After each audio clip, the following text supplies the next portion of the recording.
Ladies and gentlemen, here is the thing. We all hate conflict in our relationships. And it's these days where we fight with the person we love the most that make us hurt and suffer the most. But what if there is a way to stop fighting in our relationships? What if it's even possible to prevent fights before they even happen? In this episode today, I will introduce you to an often forgotten approach to achieve exactly that. A relationship with less fighting and less conflict. Plus, as a bonus, in the end of this video, I will also demonstrate this solution in a live role play with a custom GPT I built, and I will also show you how you can access this custom GPT yourself so you can also train the exact scenario here. So stick with me so you won't miss that. If you're new here, my name is Robert and I'm not a healthcare professional myself. Instead, I share a client's perspective here on this channel. So let's ask the question first, why we are fighting in the first place. And we have to understand one thing up front here. Behind every complaint, there is an unmet need of you or your partner. And this unmet need is not seen and not heard by the other partner. And that can be pretty tough sometimes. So in order to achieve less conflict, we have to understand first why we have conflict and how we can see and hear those needs or what that actually means. So you have to ask the question to yourself, should your partner or should you be allowed to bring up concerns and problems in the relationship, or is the other partner or you then stonewalling or shutting down because of conflict fears? The question here is, if you truly care about your partner's feelings or needs, and if your partner is actually truly caring for your feelings and needs. And be careful here with the answer, because if the answer is yes, then you both have to commit to listen and to not punish and constantly react out of your inner child and your trauma responses for expressing or when someone expresses difficult needs, difficult emotions or concerns. Or you can also say, when I'm in pain, or your partner can say that when you are in pain, when you offer concerns and express different needs, difficult emotions, then please don't come to me, don't express that to me, because I cannot handle that. I won't be a safe place for you in the relationship, so look for someone else. That's actually the other opportunity here. Therefore, below every conflict, there is the question if the other person is there when it's getting hard. And therefore, every conflict is the opportunity to confirm that you are a safe place for your partner, that when your partner has concerns, when it's getting difficult, when there is a problem to talk about, they can safely come to you and you won't punish them, you won't stonewall, and you won't shut down if that happens. Most relationship issues and conflict scenarios come from the case that at least one partner is refusing to meet the other person with understanding and mutual respect. And I can totally understand why that happens, because many of us carry trauma wounds, carry difficult experiences from our childhoods, and we obviously get triggered ourselves sometimes, and then we cannot reach to our partner from our adult self and instead also react defined or triggered out of our inner child. And this is, I try to break that down, where we can see when we have a look at a simplified view of the toxic conflict cycle that we constantly see in so many relationships. And the cycle looks like this. Usually, one partner brings up a concern or a need or an unfavorable emotion. And I don't want to put stereotypes here on genders, but that's often the woman. Then, partner B, usually the man, reacts defiant. This is what we usually see as the incoming scenario here. And then there are two possible pathways that can happen here. We have one red pathway, that's the escalation pathway, and then we have a blue pathway, that's the cold pathway, okay? So the hot escalating pathway and the cold shutting down pathway. We talk about the red escalating pathway first. So let's say the man usually, so partner B reacts defiant. What we see is then that partner A escalates. So let's say partner A brings up a concern and says, look, sometimes I don't feel loved in the relationship recently because maybe you never bring me flowers, you don't take care for the household, I just don't feel seen and loved. And then partner B says, I'm not doing that. Everything is fine in our relationship. How could you say that? Partner A then escalates on the red pathway and probably is angry, is upset, doesn't feel seen in any kind of way and says, you never see me, you never hear me, I'm just invisible to you, I should look for another partner. Then partner B's toxic shame is triggered, feels invalidated, feels not good enough, feels wrong, feels failing in the relationship, obviously.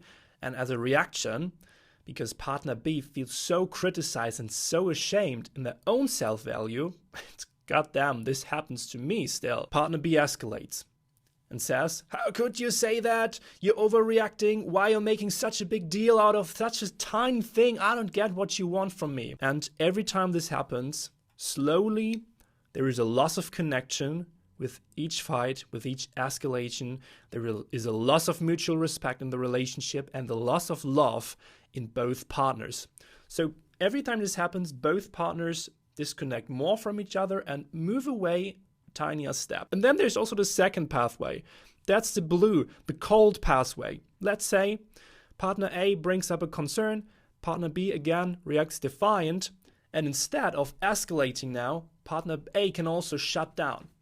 Thinking inside of them being passively aggressive, they never see me. Doesn't matter what I do, doesn't matter what I say, they won't hear. Then partner B also shuts down because they obviously sense there is something wrong. They are passively aggressive somehow. There are unseen, unspoken things, so partner B also shuts down. And that also leads to the same outcome. A loss of connection, a loss of respect, and a loss of love in both partners.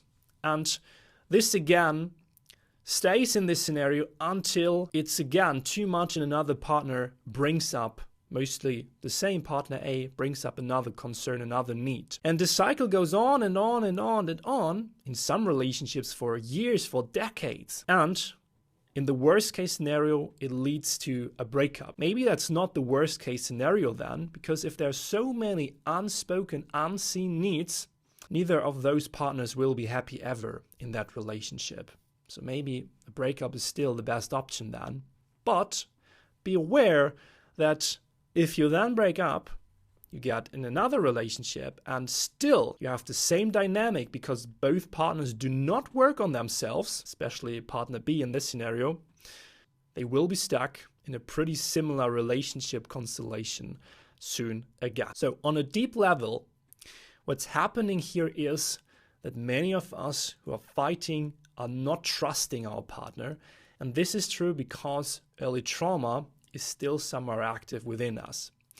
So when such a relationship constellation happens, at least one partner often believes deep inside that other people somehow want the worst for them, that they just don't want to find a solution and that they just want to hurt them. So whenever a partner then offers a concern, shares criticism, it is always interpreted as an attack by the other partner because they think they just want to hurt me. This is not a safe place to be. And this is actually false in a way because it's coming out of early trauma. So assumptions based on beliefs that once protected you in the past, they don't bring us any further in our adult relationships. But what does a healthy relationship for us adults then even mean? Many of us, including me, I'm also learning at the moment a lot. And this is why I'm doing this video, to explore this whole topic a bit more, to go deeper into what actually means a healthy adult relationship. Because obviously, I'm personally, many of you react out of our inner child experiences. That won't work. So let's explore what a healthy relationship for adults, intimate relationship, requires. To break that down, a healthy relationship requires partner A's ability to listen lovingly and respectfully to partner B's feelings and partner B's ability to share their feelings in a loving and respectful way. Because a relationship requires that both partners communicate their changing feelings and needs. This is the hard truth that many of us are not able to face. Needs and feelings that are constantly changing, because this is how it is a fundamental skill in an adult relationship, especially if you're avoidant, fearful avoidant. This is a hard pill to swallow because there is a lot to learn, and I'm speaking from a lot of experience here, and I'm still not there. In a healthy relationship, another thing that we can take away is that disagreements are also normal. They're a normal and healthy part of every kind of relationships. And this is because every partner brings their individual needs, feelings, and imaginations. What else? In a relationship, we are able to be ready for intimacy and connection on an emotional and on a physical level. And that means not just sex. That means also being able to open up, to hold the emotions of our partner when they, for example, have concerns.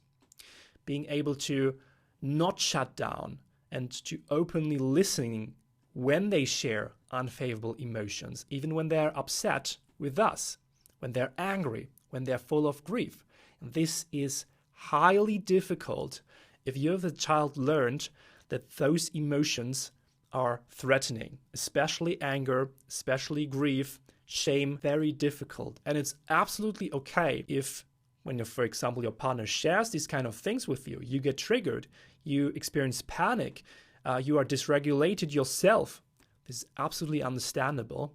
And at the same time, it's a huge opportunity to heal and to finally get over these things and see them what they are. They are just emotions and also hints for connection with your partner. Then there is shared responsibility, very important. If you, of course, have children together, you buy a house together, do finances together, take care for each other, just on this practical level, but as well, again, on the emotional level. And there is mutual respect, respecting your partner's needs and emotions, respect when they share concerns, but also at the same time have your own boundaries and know how you want to communicate, how you want to share your needs, emotions, and boundaries. And of course, there is affection. You both ideally are attracted to each other. You have also still dates. You're playing around, you're flirting. You have this sexual aura that you create with each other. And last but not least, and I think that's the ultimate line here, that you want to be a safe place for your partner, that you can say that truly from the depth of your heart. Say, I want to be a safe place for you because I love you. And this is what love means. Love doesn't mean to agree to everything. Love means to respect your partner's needs and boundaries and emotions and respect your own ones. At the same time, offer yourself and your partner a safe place within that relationship. And this is exactly what makes trauma healing possible. To have a relationship that is a safe place for your partner and for yourself. But also be aware that no relationship is ever perfect. But how can we aim for a healthier relationship then? Definitely using disagreements and conflicts, whenever that happens, as a chance to reconnect. And I said that before. A conflict, whenever we are triggered, whenever we have a disagreement or a potential fight, we shouldn't see that as a threat for relationships. We should see that as an opportunity to understand your partner better and to become a better partner and person yourself. And I know that's extremely difficult to see when you're in the middle of a fight, but trust me, if you calm down again and rethink about it, you will see what I mean here. Because here's the thing. It's not the conflict that ruins your relationships. It's the avoidance of conflict that ruins your relationships. Or how someone on YouTube wrote, and I thought that's so accurate, marriages die in the conversations that never happened.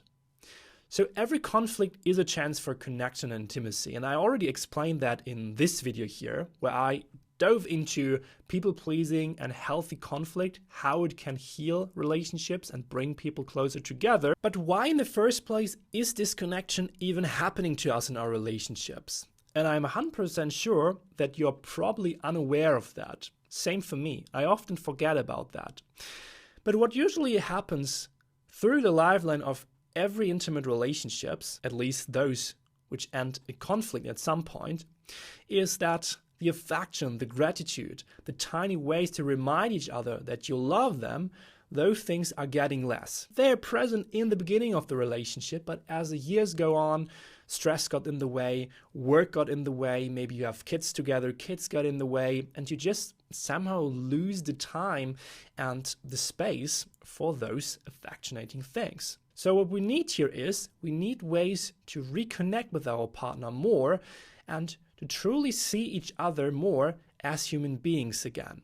And we can achieve that through real mutual talk. But how can such a talk look like without escalating into conflict again? Well, here is an approach for exactly that type of talk. If you won't find the right space during the day, then you have to create the right space.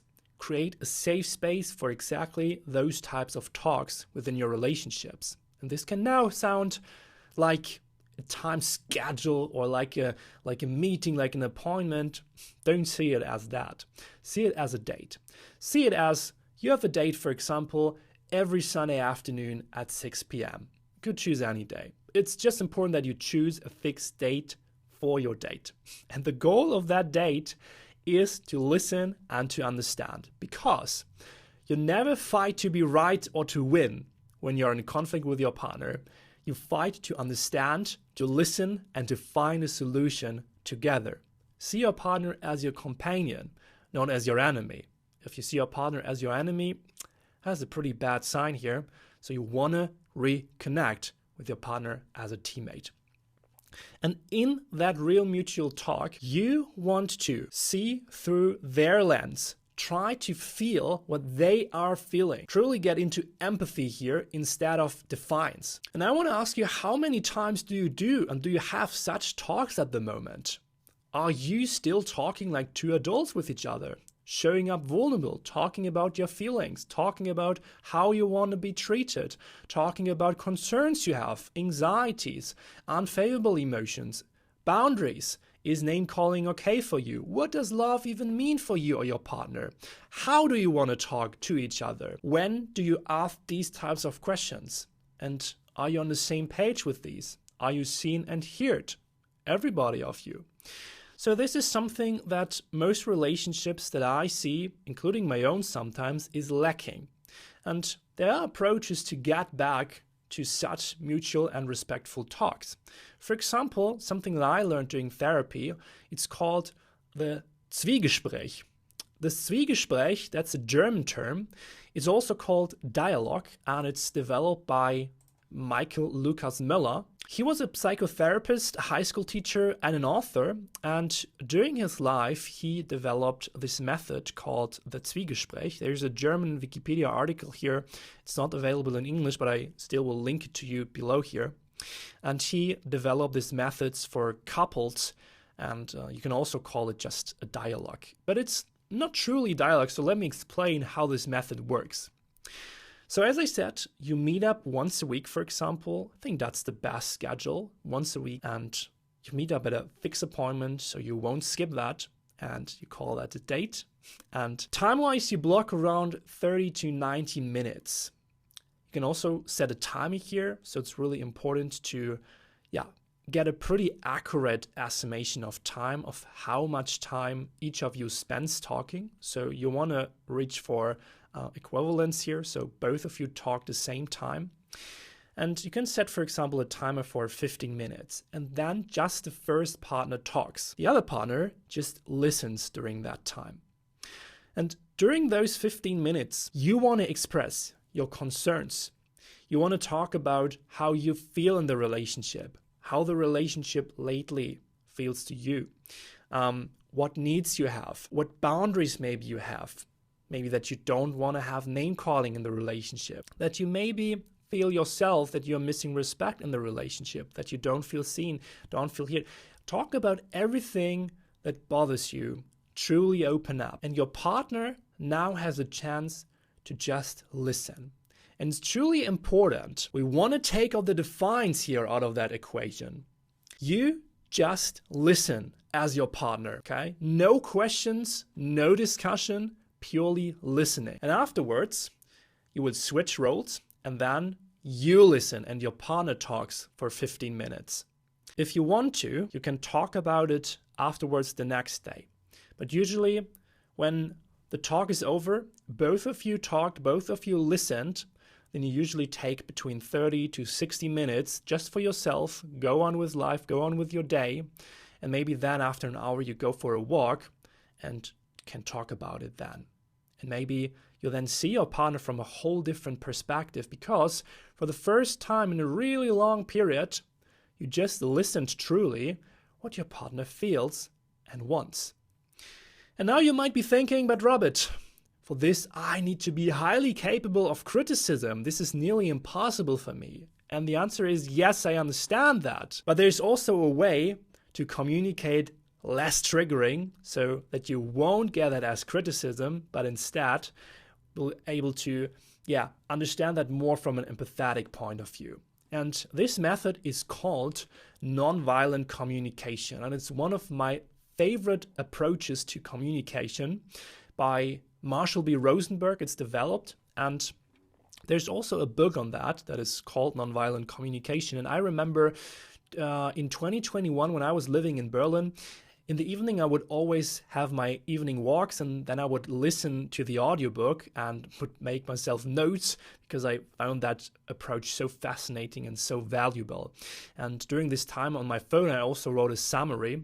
And you can also access this summary in our premium community. I uploaded it there. There's also a full course that I will show you in a bit around training the communication of your emotions and needs. And here is the summary as well. And I open that up so you can see that the first part, what we are doing now in the live role play in a bit. So what we want to do is we want to listen. As I said before in the Zwiegespräch, we want to listen and just take in the feelings and emotions of the other person. Later on, we can also repeat them to understand them a bit more. We can then say, well, it sounds like you're feeling this or that, and I understand this now. What we don't do is we don't say, you're a narcissist, you did that. We don't get angry, we don't escalate. We just want to describe and observe here. So don't mix your feelings or what you see with your opinion about it. Stay with the observation here. And basically nonviolent communication, if you break that down, it's communication with empathy. And that's perfectly what we need for conflict communication, and especially for those scenarios where we want to prevent conflict and fighting. What we have here is a strategy where we paraphrase, where we feel and mirror. And this is not like a sales technique or a manipulation technique that I'm offering here. No, Marshall B. Rosenberg is actually offering a truly natural and out of empathy coming method here that helps us to reconnect with our own feelings and with our partner's feelings. And what we do in the nonviolent communication is we say how we feel, we say what we need, and then we look for solutions and actions and compromises together with our partner. And now let's see how such a conversation might look like and how you could also handle it using the live role play here. Let's jump right in. Good. Now I'm inside the communication trainer here that I built, and this is a custom GPT model that I just for this purpose built on ChatGPT 5 here. You can also access that if you go into our premium courses. We have a full AI class here with multiple classes, how I also show how you can build custom GPTs for training exactly these kind of things. And here in this course, you can also access the custom GPT using this link here. If you want to become a member, just go to understandable.net. There you can start a 7-day free trial. We can already access the AI courses and the GPTs. If you want to try that for yourself, understandable.net.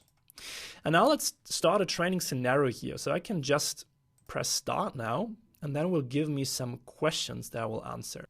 So now I set up the GPT here, and I said that I'm male and that I have an issue, a concern with my relationship with my wife, hypothetically. And I just told him, the GPT, that I often feel attacked when she's name calling me and that I will get defined and triggered. And now the GPT set up a scenario here where I can try to communicate that. So let's see if that's a good scenario to communicate my concerns right now. I also set up level 7 here, so it might be difficult. She might also get fined, but I think it's still resolvable. So let's step into the scene. So they are playing my wife. Great. My wife looks at me with some tension in her voice saying, "So what is it you wanted to talk about? You've been looking upset all evening." So my answer is, "Yeah, right. I feel upset today. Is it good for you to talk now?" And she says, "Yeah, we can talk," she replies, leaning back a little, but keeping eye contact. "I'd rather hear what's bothering you than keep guessing." Now I'm just trying to communicate how I feel from my side. This is what I'm openly sharing here. First of all, I'm thanking her for taking the time. And then I say, to be honest, lately often I feel anger and resentment in me. Whenever you're getting loud and name call, I feel super attacked and shameful. In my head, my inner child is super triggered then. Her brows knit together and she takes in a slow breath. So you saying when I get loud and start calling names, it really cuts into you that deeply? Like it makes you feel ashamed? I didn't realize it was hitting you like that. She shifts uncomfortably. I mean, sometimes I get so frustrated, but hearing you describe it that way makes me feel kind of guilty. Now I'm still staying with my feelings here, and I'm confirming that she's right, that it's truly hitting me like that if she's name calling and getting loud, it's truly cutting in deeply. And I also show myself now more vulnerable, and I say, and I also was ashamed to even talk about it because I feel afraid that you don't see me as a man anymore if I share my true vulnerable feelings. And then I also get to her feelings with a sentence and say that I see why you're getting frustrated with me sometimes. And she replies in a softened, quieter voice now, "Oh wow." She reaches out a hand hesitantly. "I don't think less of you at all for saying this. Actually, hearing you talk about it like this, it makes me see you more, not less. I didn't know you were holding all that in," she sighs. "I'm sorry for the times I've been loud or called you names. I don't want to make you feel ashamed or attacked. I do get frustrated, but I don't want to hurt you." She looks at you steadily. "What would help you feel safer with me when things get heated?" And now we are in the second stage because now I communicated all of my emotional load here, and now it's time for the needs. And kindly as she is, my wife, she also offers me what can she do now to make me feel safer and more seen. And that's a pretty nice offering here. If she wouldn't offer that to me, I would still continue now and sharing what I would wish from her in the relationship. And I won't put expectations here now. I just say to her what I wish, because I cannot expect her to never name call again or to never get loud again, as it is her strategy to express her frustration. Okay, so I cannot expect that from her, to never express the frustration like that anymore, but I can say that I wish her to maybe get a bit more quieter here with. So what I'm saying first is thank you for your understanding. I'm valuing that she's understanding and trying to understand me here. And then I'm saying what I need. So I say what would help me a lot is if we regularly talk about our concerns. I sometimes feel so stressed out during the day that I don't find the space for these very important talks. And now I'm getting closer to her, I also want to listen to your frustration. Because as I can listen to her frustration in advance, we don't get to the conflict in the first place. So this is conflict prevention, and it prevents also name calling and getting loud if I can listen to her frustration and unseen, unfulfilled needs before they accumulate and escalate. So I want to know where I mess up, but I wish for a more calm way where we can talk about these things. And our concrete action: what about Sunday evening? She exhales slowly, nodding while your words sink in. Okay, that actually sounds like a good idea. Her shoulders relax a little. If we both know there is a time to talk, maybe it won't build up so much. Yes, this is what I think as well. She gives me a small smile. Sunday evening could work for me. We could both share what's been bothering us without blowing it up first. I would really appreciate you listening to my frustrations too. That would help me feel heard. She reads over and touches my hand. Thank you for saying all this in such a calm way. It feels different in a good way. And that's it. Scenario is solved now. And now I'm reaching for some feedback here. Let's see what GPT has as feedback for me, how I handle the situation. So, was it good? Yes, it was a good scenario. Excellent moment to bring it up because she already recognized it. So that worked out quite well. And for me, how I expressed, I started with a gentle opener. Of course, asking her if it's a good time to talk now, which lowered the tension. Then I named my core feelings directly, anger, resentment, shame being triggered instead of hiding them behind general complaints. I combined vulnerability and accountability. I acknowledged her frustration without blaming her, and this helped, and I suggested a specific concrete solution. And maybe you saw that I followed the strategy or the structure from nonviolent communication, that I first share my emotions, how I feel, then what I need, and then I get to a concrete solution or compromise here. What I could improve next time is shorter emotional phrasing first. Okay, in real heated moments, it might overwhelm. So I could practice with a simpler beginning here. I feel really hurt when you call me names. Yes, that's true. Positive framing of needs instead of only describing the pain. You did well by adding the wish for calm talks. You can lean on that even more. Okay, I want us to be able to work through things without hurting each other. Yes.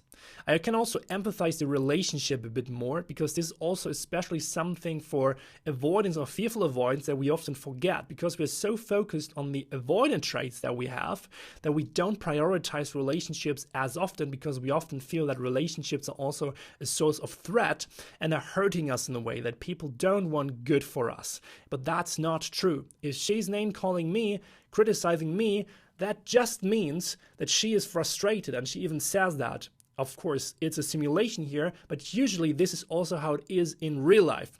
But we take it as criticism, as an attack, take it personally and react defiant.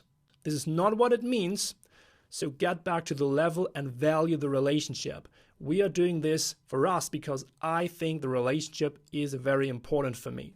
And then check in after a solution, obviously also very important here. And that's basically it. This is the secret how to resolve and prevent relationship conflict and how to stop fighting. And now I'm curious what you think about the whole strategy. Are you currently in the situation where you want to resolve or prevent a conflict with your loved one? If you want to share that, and especially want to share what you think about the video, do so in the comments below. I'm happy to read that. And if you want to now practice this scenario or similar training and practice communicating your needs and emotions in different situations, and you're also struggling with that, go to understandable.net, become a member, and then you can also use the communication trainer to train exactly that and get valuable feedback. Get access within our community, within our classes, understandable.net. And I see and speak to you in the next video here on the channel. Have a great and hopefully conflict-free